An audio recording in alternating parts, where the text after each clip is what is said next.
అదే విధంగా ఇప్పుడు ఢిల్లీలో వచ్చినటువంటి ఎన్నికల్ని కనుక 2024లో మనకి ఆంధ్ర రాష్ట్రంలో మనకి ఎన్నికల ఫలితాలు మనం చూసాము.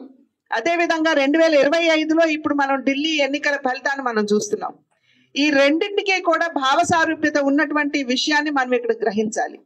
ఎందుకంటే ఆంధ్ర రాష్ట్రంలో 5 సంవత్సరాల కాలం కేవలం విద్వేషానికి విధ్వంసానికి పెద్దపీట వేస్తూ రాష్ట్రాన్ని అప్పుల ఊబిలోకి నెట్టివేస్తూ అభివృద్ధి అన్న పదానికి తావు లేకుండా నిజమైనటువంటి లబ్ధిదారులు ఏవైతే కేంద్రం వారి యొక్క సంక్షేమాన్ని ఆకాంక్షిస్తూ వారు అనేక పథకాలను ప్రవేశపెట్టినా నిజమైనటువంటి లబ్ధిదారులకి ఆ లబ్ధి చేకూర్చకుండా కేవలం తమ జేబులు నింపుకోవడం మీదే దృష్టి పెడుతూ ఏ విధంగా రాష్ట్రాన్ని నెగ్లెక్ట్ చేసిందో వైఎస్ఆర్సీపీ ప్రభుత్వం మనందరికీ తెలియనటువంటి విషయం కాదు.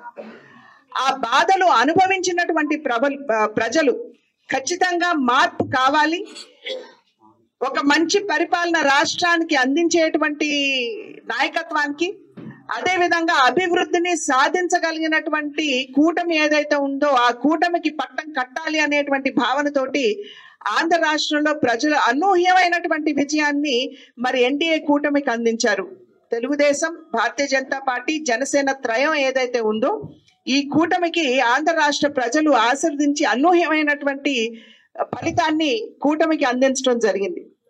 అదే విధంగా ఢిల్లీ కనుక మనం చూసుకున్నట్లయితే 10 సంవత్సరాల కాలం ఆమ్ ఆద్మీ పార్టీ ఆప్ అనేటువంటి పార్టీ అధికారంలో ఉన్నటువంటి సందర్భంలో అరవింద్ కేజ్రీవాల్ గారు వారు నిజంగా చాలా అవినీతి లేనటువంటి పరిపాలనని, ఆయన అవినీతికి అతీతమైనటువంటి వ్యక్తి, ఆయన ఎటువంటి అవినీతి లేనటువంటి సుపరిపాలనని ఢిల్లీకి అందిస్తూ అభివృద్ధి పదంలో ఢిల్లీని తీసుకుని వెళ్తారు అని చెప్పి భావించి 10 సంవత్సరాలు అరవింద్ కేజ్రీవాల్ వారిని ఢిల్లీ ప్రజలు మోసారు.